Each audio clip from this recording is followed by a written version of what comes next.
ETF index mutual funds నేర్చుకుని stock మార్కెట్లో రాణించాలనుకుంటున్నారా? వెంటనే ఈ నెంబర్కి కాల్ చేయండి.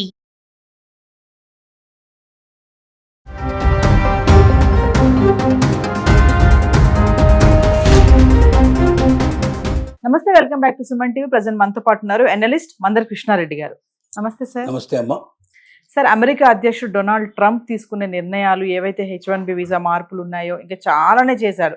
ఎప్పుడైతే అధికారంలోకి వచ్చాడో అప్పటి నుంచి ఈ రోజు వరకు ఎన్నో మార్పులు, చేంజెస్. మరి దీంతో మన భారతీయులు అమెరికా వెళ్ళడానికి కొంచెం వెనకడుగు వేస్తున్నారు అనుకోవచ్చు అంటారా? ఇదే టైంలో మరి వేరే దేశాలు మన వాళ్ళ టాలెంట్స్ని తీసుకొని మరి మా దేశాలకి రండి, మీ టాలెంట్స్ని మాకు ఇవ్వండి, మా దగ్గర ఉపయోగించుకోండి అని చెప్పేసి వాళ్ళు ఆహ్వానిస్తున్నట్టు మనం న్యూస్ చూస్తూనే ఉన్నాం. మరొకసారి వివరాలకు వెళ్తే సార్, ట్రంప్ తీసుకున్న నిర్ణయాల వల్ల ఒక రకంగా భారతీయులకి మేలు జరిగిందని కూడా చెప్పినా ఆశ్చర్యపడాల్సిన అవసరం లేదు. ఇది ఎలా అంటే మనం విశ్లేషించినప్పుడు ఇప్పటిదాకా డాలర్ డ్రీమ్స్లోనే బతుకుతోంది భారతదేశం. అంటే నేను చదువుకుంటే అమెరికాలో చదువుకుంటాను, అక్కడే ఉద్యోగం చేస్తాను, కోట్లు సంపాదిస్తాను, భారతదేశాన్ని పంపిస్తాను, ఇక్కడ నేను ఆస్తులు అవి కొనుక్కొని ఇక్కడ సెటిల్ అయ్యే అవకాశం ఉంది, లేదంటే అమెరికాలోనే ఆస్తులు కొనుక్కొని అక్కడే సెటిల్ అవుతాను, అవసరమైతే ఇక్కడే నేను రాజకీయాలు కూడా పోటీ చేసి నేను నిలబడగలిగే శక్తి సామర్థ్యాలు కూడా నాకు ఉన్నాయి. ఎందుకంటే అలాంటి అవకాశాలు కూడా అమెరికా కల్పించింది. అక్కడ ఎంతోమంది భారతీయులు సెనేటర్స్గా ఎలక్ట్ అయ్యారు, వైస్ ప్రెసిడెంట్గా కూడా ఎలక్ట్ అయ్యే పరిస్థితి ఏర్పడుతోంది, ప్రెసిడెంట్షిప్ కూడా పోటీ చేస్తారేమో అనేటువంటి స్థితి కూడా ఇండియన్స్కి కలిగింది. అంటే అంతదాకా సమర్థత అక్కడ పెరగగలిగే అవకాశాలని అమెరికా ఇచ్చింది ఇప్పటిదాకా. అలాంటి ఆలోచనలో ఉండి ప్రతి ఒక్కరూ అమెరికా అనేది ఒక కళ, ఒక కోరిక. పిల్లాడు పుట్టిన కొద్ది రోజులకే తల్లిదండ్రులే నువ్వు అమెరికా వెళ్దువు కానిరా, నువ్వు చాలా గొప్పవాడి అవుతావురా అని భావించేటువంటి స్థితి కూడా ఏర్పడింది. అందుకే మధ్యతరగతి వాళ్ళు కూడా అప్పో చేసి తమ పిల్లల్ని అమెరికాకు పంపించాలనే ప్రయత్నంతో చాలామంది చాలా కోరి బాధలు తెచ్చుకున్న వాళ్ళు చాలామంది ఉన్నారు. అయితే అక్కడికి వెళ్ళిన తర్వాత అంటే ఏదో రకంగా ఇక్కడ అతన్ని పంపించగలిగే పరిస్థితి ఏర్పడితే సరే, పంపించిన తర్వాత అక్కడ ఏదో ఒక జాబ్ చేసుకుంటాడు, చిన్నదో పెద్దదో ఏదో జాబ్ చేసుకొని మెల్లగా డబ్బు సంపాదించుకుంటూ తన చదువు అక్కడ పూర్తి చేసుకుని అక్కడే ఏదో ఒక ఉద్యోగం సంపాదించుకొని అక్కడ సెటిల్ అవుతాడనే ఒక నమ్మకం, విశ్వాసం ఇప్పటిదాకా గత దశాబ్దాల కాలం లోపల భారతీయులకు పూర్తిగా నమ్మకం, విశ్వాసం కలిగించింది అమెరికా. కానీ ట్రంప్ వచ్చిన తర్వాత ఏం చేశాడంటే దాన్ని మొత్తం రివర్స్ చేసేసి చదువుకునేటువంటి స్టూడెంట్స్ని వీలైనంత వరకు అక్కడ రాకుండా చేయడానికి సోషల్ మీడియా అనేట్టు పేరు పెట్టి ఆ సోషల్ మీడియాను కూడా అందరి వివరాలు తెలియజేయాలని, దాంట్లో ఏదో చిన్నదో పెద్దో ఏదో పట్టుకొని వాళ్ళని పూర్తిగా బ్యాన్ చేయడం కానీ, రానివ్వకుండా చేయడం కానీ, వీసాలు అసలు మంజూరు కాకుండా చేయడం, ఒకళ్ళు పొరపాటున అక్కడికి వెళ్ళిన తర్వాత కూడా అక్కడ క్యాంపస్ ఉద్యోగం కాకుండా బయట ఏదైనా ఉద్యోగం చేస్తే వెంటనే పట్టుకోవడం, అతన్ని బేడీలు వేసి తీసుకొచ్చి అమెరికాలో వదిలిపెట్టడం, ఇలాంటివన్నీ రకరకాల ప్రయత్నాలు చేయడం వల్ల చాలా మీరు వెక్స్ అయిపోయినాను. అలాగే ఇక H1B వీసాకి $1,00,000 అనేటువంటిది ఒక పెద్ద ప్రకంపనను క్రియేట్ చేసింది. అది ముందుగానేమో ప్రతి సంవత్సరం కట్టాలని చెప్పి తర్వాత కంపెనీల ఒత్తిళ్లు రావడం వల్ల దాన్ని మార్చుకొని సంవత్సరానికి ఒకసారి కాకుండా జీవితానికి అంతా కలిపి ఒకసారి అన్నట్టుగా పెట్టాడు. ఆ పెట్టింది కూడా ఎవరు కట్టాలి? కంపెనీలు కట్టాలి. $1,00,000 కలిపి ఒక మనిషిని తీసుకొని వెళ్ళాలంటే వాడు అంతకన్నా ఎన్నో లక్షల డాలర్లు సంపాదించగలిగే క్యాపబిలిటీ ఉండేటువంటి వ్యక్తి అయితేనే సాధ్యమవుతుంది. కాబట్టి మామూలు వాళ్ళకి ఎవ్వరికీ ఇంకా అందని ద్రాక్ష పండు అమెరికా. ఏదో అత్యుత్తమమైనటువంటి నైపుణ్యం కలిగిన వాళ్ళు ఆ లెవెల్లో ఉండేవాడు ఇక్కడైనా ఇవాళ నిజం చెప్పాలంటే అమెరికాతో పోలిస్తే అమెరికాలో చాలా గొప్పగా సంపాదిస్తున్నా అని చెప్పుకున్న వాళ్ళకన్నా ఎక్కువగా సంపాదించే వాళ్ళు వాళ్ళ ఇండియాలో ఉన్నారు. కంపెనీలు అంతకన్నా ఎక్కువ పే చేస్తున్నాయి ఇవాళ. తర్వాత అలాంటి వాడికి తన కంపెనీ లోపల షేర్స్ కూడా ఇస్తున్నాయి, వాటిని పెట్టుబడిదారులు కూడా వాళ్ళని భాగస్తులు కూడా తీర్చుకుంటున్నారు. ఇలాంటి పరిస్థితులు కూడా ఇక్కడ ఉన్నాయి. లేదా ఏముందో కొద్దిగా ఏదైనా స్టార్టప్ కంపెనీ పెడతానంటే బ్యాంకులు రుణాలు ఇస్తున్నాయి, గవర్నమెంట్ అనేక రకాల ప్రోత్సాహాలు అందజేస్తుంది. కాబట్టి తెలివితేటలు ఉండబడి వాడు అమెరికా వెళ్లాల్సిన అవసరం లేదు, ఇండియాలోనే అంతకన్నా ఎక్కువ సంపాదించగలడు.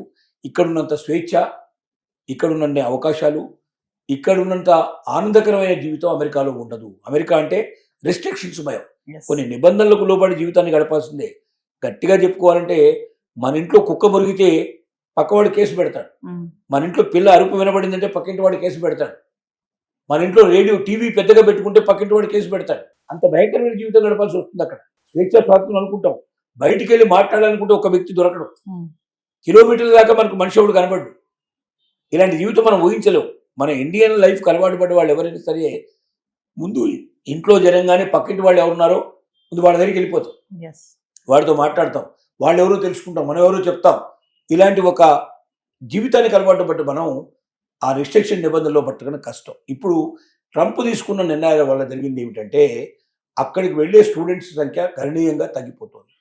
ఒకటి, ఎంక్వైరీ చేయడం, అమెరికాలో ఏమేమి చదువులు ఉన్నాయని ఎంక్వైరీ చేసే వాళ్ళ సంఖ్య 46.4% తగ్గిపోయినట్టుగా లెక్కలు వస్తున్నాయి. అలాగే కెనడాకైతే 76% ఎంక్వైరీ చేసేవాళ్ళు తగ్గిపోయినారు. అంటే కెనడా వాళ్ళు కూడా ఇలాంటి కొన్ని రిస్ట్రిక్షన్ పెట్టారు. అమెరికా పక్కనే ఉంటుంది కాబట్టి Yes. అనుకునే ఆ కెనడా కూడా అమెరికాను చూసి కొన్ని నిబంధనలు పెట్టింది. దానివల్ల ఇప్పుడు కెనడాని అమెరికా రెండింటి కూడా దూరం చేసుకొని సిద్ధపడుతున్నారు. అయితే ఇదే సమయంలో ఇతర దేశాలు ఏవైతే ఉన్నాయో, ముఖ్యంగా యూరప్ దేశాలు మనల్ని ఆహ్వానించి రెడ్ కార్పెట్ పంచడానికి సిద్ధంగా ఉన్నాయి. ఇండియన్ టాలెంట్ వాళ్ళకి బాగా తెలుసు. అమెరికా ఇవాళ ఇంత డెవలప్ అయిందంటే దాంట్లో ఇండియన్స్ యొక్క పాత్ర చాలా ఎక్కువ. డెఫినెట్గా మనం గుండెల మీద చేసుకొని చెప్పొచ్చు, అమెరికా అభివృద్ధిలో భారతీయ సైంటిస్టులు, భారతీయ ఉద్యోగస్తుల యొక్క పాత్ర చాలా ఎక్కువ. వాళ్ళంత అభివృద్ధి చెందారంటే, వాళ్ళ టెక్నాలజీ అంత డెవలప్ అయిందంటే మన వాళ్ళు లేకపోతే అది సాధ్యమయ్యే పని కాదు. Yes. అందుకే అమెరికాలో ఉండేటువంటి అనేక టెక్ కంపెనీలు ఇవాళ భారతదేశం నుంచి వెళ్ళినటువంటి ఉద్యోగస్తులకి అక్కడ వాళ్ళని సీఈఓలుగా ప్రకటించింది.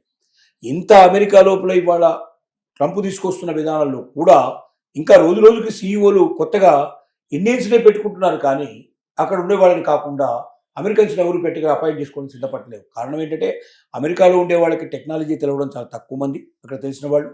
రెండోది ఏంటంటే వాళ్ళు రిస్ట్రిక్టెడ్ టైం పనిచేస్తారు. నేను Yes. కరెక్ట్గా 10 to 5 అంటే 10 to 5 అంతే. 5 o'clock తర్వాత ఒక్క సెకండ్ కూడా ఆగరు వాళ్ళు. 10 o'clock లోపల ఒక్క సెకండ్ కూడా వాళ్ళు 10 o'clock పర్ఫెక్ట్గా అక్కడ ఉంటారు. 5 o'clock వెళ్ళిపోతారు. మన ఇండియన్స్ అట్లా కాదు. అవసరమైతే పని ఉందంటే రాత్రంతా కూర్చొని కూడా పని చేసి పూర్తి చేస్తారు. సెలవులు కూడా వదులుకొని ఉండడానికి సిద్ధపడతారు.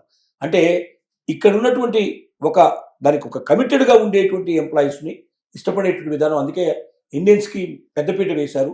75,000 ఉద్యోగాలు ప్రతి సంవత్సరం కూడా రిలీజ్ అవుతుంటే దాంట్లో 71% ఇండియన్స్కే అవకాశం కల్పించారు. Yes. కానీ ఇప్పుడు పరిస్థితులు మారిపోయినాయి. ట్రంప్ తీసుకొచ్చిన నిర్ణయాల్లో 2 జరగబోతున్నాయి. ఒకటి ఏంటంటే భారతదేశానికి తిరిగి వచ్చి ఇక్కడ తమకున్నటువంటి శక్తి సామర్థ్యాన్ని పెట్టుకొని తమే కంపెనీలు స్టార్ట్ చేసి తాము బతకడం, తాము గొప్పగా జీవించడమే కాకుండా ఇక్కడ ఉన్న వాళ్ళకి ఉద్యోగం కల్పించేటువంటి పరిస్థితి ఒకటి. చాలామంది ఆ నిర్ణయాలు తీసుకోబోతున్నారు. ఎందుకంటే ఇక్కడ ఏదో మనం అమెరికా లోపల బానిస బతుకు బతికేదానికన్నా ఇండియాకు వెళ్ళి స్వతంత్రమైన జీవితం గడపచ్చు.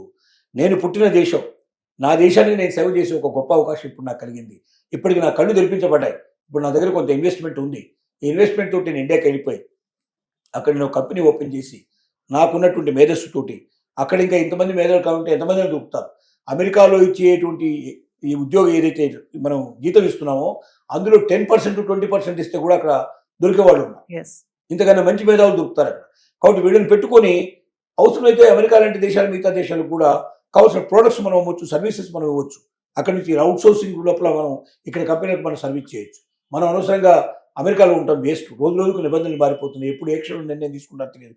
ఈవెన్ అక్కడ వాళ్ళు గ్రీన్ కార్డు కలిగి ఉన్నప్పటికీ, అక్కడ సిటిజన్స్గా గుర్తించబడ్డప్పటికీ ఏ క్షణంలో వాళ్ళ గ్రీన్ కార్డు ఊడిపోతుందో, ఎప్పుడు సిటిజన్షిప్ పోతుందో తెలియనటువంటి భయంగా ఒక దొంగల్లాగా బతికేటువంటి బతుకు కన్నా స్వతంత్రమైన జీవితం గడుపుతూ నా మాతృదేశానికి నేను తిరిగి వచ్చి నిర్ణయిస్తాను చాలామంది ముందుకు వస్తున్నారు.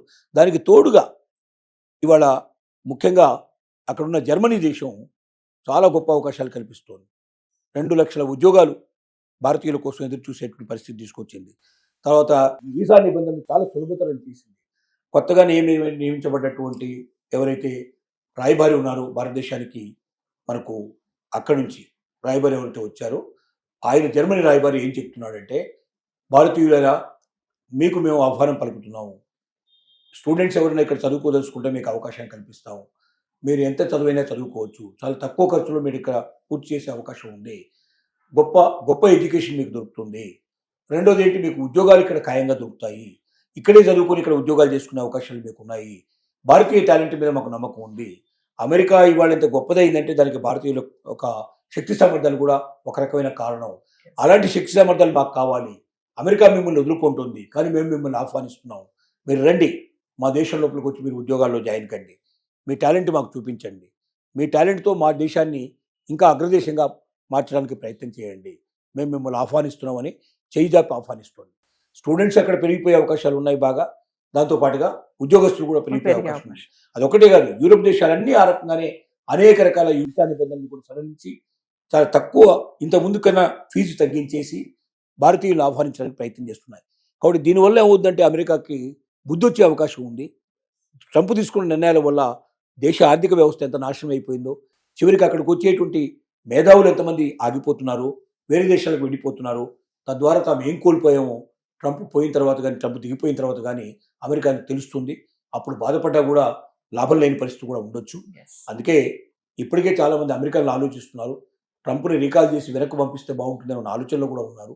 ఇలాంటి పరిస్థితులు ఉన్నాయి కాబట్టి దేశం లోపల ఇవాళకి యూరోప్ దేశాల యొక్క ఆహ్వానాన్ని ఎంతవరకు భారతీయులు మన్నిస్తారో, ఎంతవరకు ముందుకెడతారనేది మనం చూడాలి. జరగబోయేటువంటి పరిస్థితులు చూడాలి.